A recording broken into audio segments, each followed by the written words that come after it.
나이가 들수록 삶에서 새로운 경험을 통해 배우는 것이 많아집니다. 오늘은 한 남성이 오랜 시간 홀로 지내오다 새로운 인연을 만나며 겪은 특별한 이야기를 통해 우리가 삶에서 놓치기 쉬운 중요한 가치를 돌아보고자 합니다. 이 이야기는 단순한 만남 그 이상으로 사랑과 관계 그리고 자기 성찰에 대해 깊이 생각해 볼 기회를 줄 것입니다. 퇴직 후 단조로운 일상을 보내던 한 남성은 딸의 권유로 복지관 노래교실에 나가게 됩니다. 그곳에서 그는 예상치 못했던 새로운 만남과 함께 자신의 삶을 돌아보는 계기를 얻게 되는데요. 그가 이 만남을 통해 어떤 깨달음을 얻었는지 오늘 함께 이야기해 보겠습니다. 주인공은 66세의 김준호 씨로 전직 우체국 공무원입니다. 그는 퇴직 후 5년 전 아내와 사별한 뒤 홀로 생활해 왔습니다. 작은 텃밭을 가꾸며 단조로운 일상을 보내던 그는 어느 날 딸의 권유로 복지관 노래교실에 등록하게 됩니다.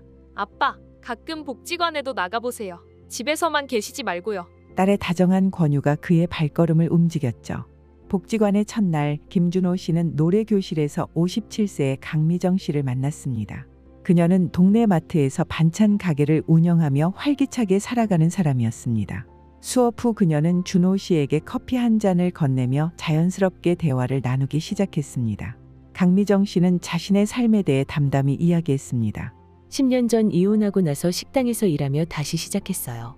지금은 작은 반찬 가게를 운영하고 있죠.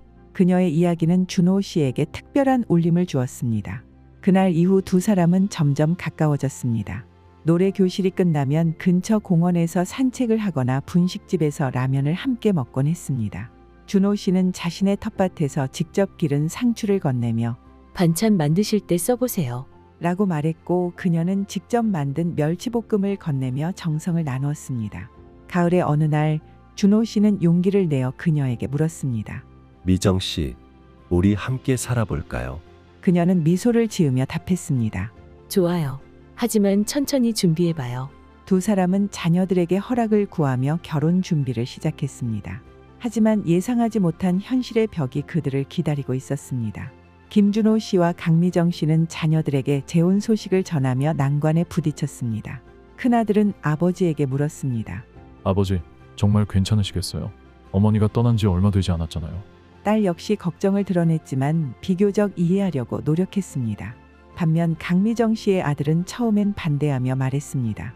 엄마, 지금도 혼자 잘 지내고 계신데 굳이 재혼하실 필요가 있나요? 두 사람은 각자의 자녀들을 설득하기 위해 매주 주말마다 대화를 나눴습니다. 때로는 자녀들과 함께 식사 자리를 마련하며 서로의 진심을 전하려 했었습니다. 시간이 지나면서 자녀들은 조금씩 마음을 열기 시작했습니다. 특히 김준호 씨의 큰아들은 강미정 씨가 정성껏 만든 반찬을 맛보고 나서 이렇게 말했습니다. 아버지, 강 여사님이 음식도 잘하시고 성격도 좋아 보이세요. 결국 두 사람은 소박한 결혼식을 올리기로 했습니다. 결혼식은 수원역 근처의 작은 웨딩홀에서 열렸고 하객은 복지관 노래교실 회원들과 가까운 친지들로 구성된 10명 정도였습니다. 강미정 씨는 조카에게 빌린 하얀 원피스를 입었고 김준호 씨는 오래된 양복을 수선하여 입었습니다. 복지관 관장님의 따뜻한 주례사가 이어졌고 하객들은 박수로 두 사람의 앞날을 축복했습니다. 결혼 후 두 사람은 김준호 씨의 빌라에서 함께 살기 시작했습니다. 강미정 씨는 반찬 가게 일을 계속하며 아침마다 남편의 식사를 챙겼고 김준호 씨는 텃밭에서 기른 채소를 그녀의 가게로 가져다주며 함께 일손을 돕곤 했습니다. 주말에는 함께 장을 보고 집안일을 나누며 평화로운 일상을 만들어갔습니다. 그러나 행복한 시작은 오래가지 않았습니다. 생활 습관의 차이가 점차 두드러지기 시작한 것입니다. 김준호 씨는 공무원 시절부터 익숙했던 생활 패턴대로 저녁 9시면 잠자리에 들었고 새벽 5시에 일어났습니다. 반면 강미정 씨는 밤늦게까지 TV를 보며 피로를 풀곤 했습니다. 여보, TV 소리가 너무 커요. 내일 아침 일찍 텃밭에 가야 하거든요. 김준호 씨의 말에 강미정 씨는 한숨을 쉬며 대답했습니다. 하루 종일 일하고 와서 이 시간만큼은 좀 쉬고 싶은데요. 이런 갈등은 점점 더 자주 일어났습니다. 건강 문제도 두 사람 사이의 갈등을 키웠습니다. 김준호 씨의 코 고는 소리는 생각보다 심각했고 전립선 비대증으로 밤에 자주 화장실을 가는 일이 강미정 씨의 숙면을 방해했습니다. 그녀는 걱정스럽게 말했습니다. 여보, 병원에 가서 진료를 받아보는 게 어떨까요? 하지만 김준호 씨는 나이 들면 다 그런 거야. 라며 대수롭지 않게 넘겼습니다. 또 다른 문제는 위생과 관련된 민감한 부분이었습니다. 어느 날 강미정 씨가 조심스럽게 말했습니다. 여보, 요즘 몸에서 냄새가 좀 나는 것 같아요. 샤워를 조금 더 자주 하시면 좋을 것 같아요. 그녀의 말에 김준호 씨는 불쾌한 기색을 감추지 못했습니다. 내가 매일 샤워하는데 무슨 소리야. 그날 이후 두 사람은 서로에게 예민해졌고 대화는 점점 줄어들었습니다. 음식 문제 역시 갈등의 씨앗이 되었습니다. 김준호 씨는 평생 담백한 집밥에 익숙했지만 강미정 씨는 반찬 가게를 운영하며 새로운 요리를 시도하는 것을 좋아했습니다. 그녀는 자신만만하게 새로운 요리를 내놓으며 말했습니다. 여보, 오늘은 제가 새로 개발한 레시피예요. 맛보세요.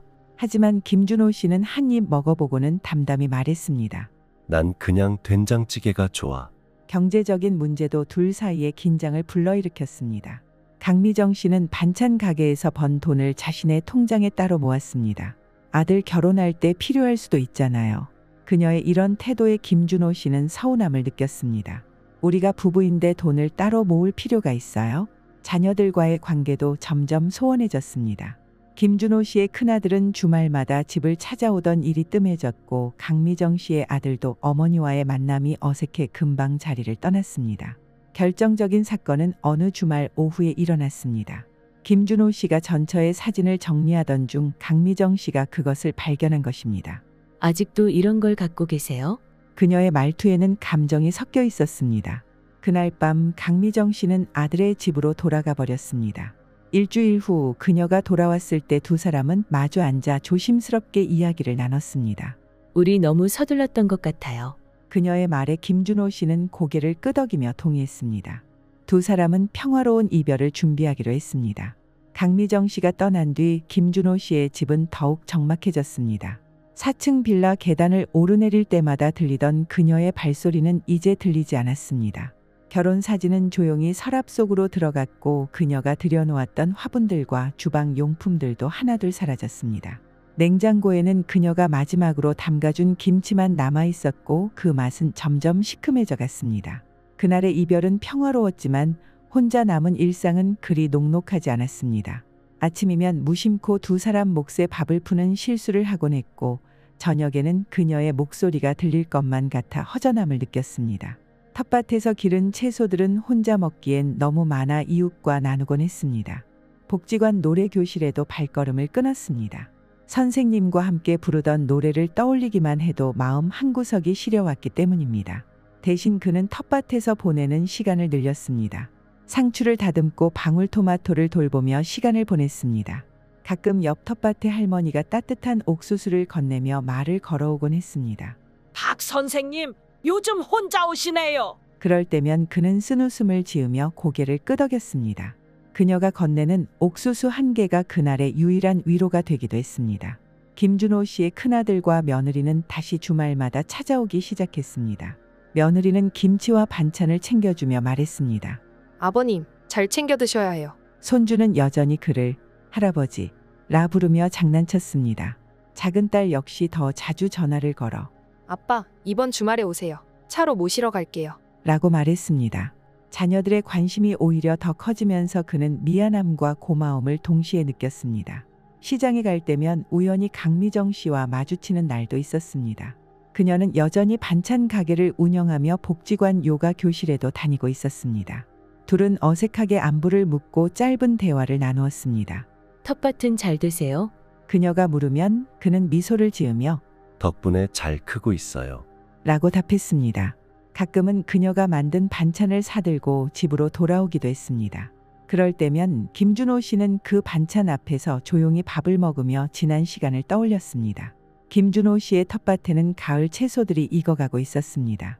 늦둥이 방울토마토는 아직도 초록빛을 띠고 있었고 쌈 채소들은 선선한 가을바람 속에서도 싱그럽게 자라고 있었습니다. 매일 아침 텃밭에 앉아 채소를 가꾸는 그의 모습은 변함없었지만 그의 마음은 많은 것을 배우고 변화한 상태였습니다. 8개월간의 재혼 생활은 짧았지만 그 시간은 김준호 씨에게 깊은 깨달음을 안겨주었습니다. 어느 가을날 아침 텃밭의 작은 의자에 앉아 따스한 햇살을 맞으며 그는 수첩을 꺼내 글을 쓰기 시작했습니다. 사람은 나이가 들수록 더 많이 배우는 것 같다. 내 나이 66세에 시작했던 재혼 생활은 비록 8개월 만에 끝났지만 그 시간이 내게 가르쳐 준 것들은 평생 잊지 못할 것이다. 그는 조용히 글을 이어나갔습니다. 첫 번째로 그는 사랑의 본질을 깨달았습니다. 나는 외로움을 피하기 위해 누군가를 찾았지만 진정한 사랑은 자신을 먼저 사랑하는 것에서 시작된다는 걸 이제야 알았다. 우리는 서로의 다름을 보지 못하고 외로움에 기대어 너무 빨리 달려갔던 것 같다. 두 번째로 그는 시간이 필요한 이유를 배웠습니다. 수십 년간 각자 쌓아온 삶의 방식은 쉽게 바뀌지 않았다. 나의 아침형 생활과 그녀의 저녁형 생활, 내가 좋아하는 된장찌개와 그녀가 즐기던 새로운 요리들. 이런 차이들은 단순한 습관의 문제가 아니라 서로 다른 인생의 무게였다. 세 번째는 건강의 소중함에 대한 깨달음이었습니다. 내 몸에서 나는 냄새나 밤마다 이어지던 코 고는 소리는 단순히 나이 탓이라 여겼다. 하지만 그것이 함께 사는 사람에게 얼마나 큰 불편함을 줄 수 있는지 깨닫지 못했다. 건강은 혼자만의 문제가 아니었다. 그는 경제적인 부분에서도 새로운 깨달음을 얻었습니다. 돈은 단순한 숫자가 아니라 우리의 가치관을 드러낸다. 나는 검소한 노후를 꿈꿨지만 그녀는 더 안정적이고 여유로운 삶을 원했다. 각자의 방식이 달랐을 뿐이었다. 마지막으로 그는 혼자의 시간에 대한 소중함을 배웠습니다. 혼자여도 괜찮다는 걸 재혼 생활을 통해 배웠다. 텃밭에 앉아 커피 한 잔을 마시는 순간 내가 키운 채소를 이웃과 나누는 시간이야말로 진정한 행복이었다. 김준호 씨는 수첩을 덮으며 마지막으로 이렇게 적었습니다. 임미정 씨와의 8개월은 실패한 결혼이 아니라 내 인생의 또 다른 수업이었다. 그녀도 나와 비슷한 깨달음을 얻었기를 바란다. 우리는 이제 서로의 안부를 물을 수 있을 만큼 성숙해졌다. 어쩌면 그것이 진정한 사랑이 가르쳐준 마지막 선물이 아닐까. 늦가을의 햇살은 텃밭을 따뜻하게 비추며 방울토마토를 붉게 물들여가고 있었습니다. 김준호 씨는 천천히 자리에서 일어나 방울토마토를 따기 시작했습니다. 오늘은 이웃집 아이들에게 나눠줄 생각이었습니다. 그는 이제 알고 있었습니다. 진정한 행복이란 특별하고 거창한 것이 아니라 이렇게 작은 일상 속에 숨어 있다는 것을. 여러분, 김준호 씨의 이야기는 여기서 끝이 납니다. 그의 8개월간의 재혼 생활은 겉으로는 실패처럼 보일 수도 있지만 실제로는 인생의 새로운 지혜를 배울 수 있었던 소중한 시간이었습니다. 그의 이야기가 우리에게도 울림을 주지 않나요? 프랑스의 작가 앙드레 모루아는 이렇게 말했습니다. 노년은 인생의 끝이 아니라 새로운 지혜의 시작이다. 김준호 씨는 66세의 나이에 새로운 사랑을 시작했고 비록 그 사랑은 끝이 났지만 그 과정에서 얻은 깨달음은 그의 남은 인생을 더욱 풍요롭게 만들어줄 것입니다. 지금도 수원의 한 텃밭에서는 김준호 씨가 방울토마토를 가꾸고 있습니다. 그의 일상은 여전히 조용하고 소박하지만 그 안에는 더욱 깊어진 삶의 이해와 지혜가 담겨 있습니다. 우리도 그처럼 인생의 매 순간을 통해 조금씩 성장하고 있지 않을까요? 이 이야기를 통해 여러분은 어떤 생각을 하셨나요? 노년의 사랑과 이별 그리고 그 속에서 피어난 지혜에 대해 함께 생각해보는 시간이 되었길 바랍니다. 오늘도 시청해 주셔서 감사합니다. 댓글로 여러분의 생각을 남겨주세요. 다음 시간에는 또 다른 인생 이야기를 들고 찾아뵙겠습니다. 항상 건강하시고 행복하세요.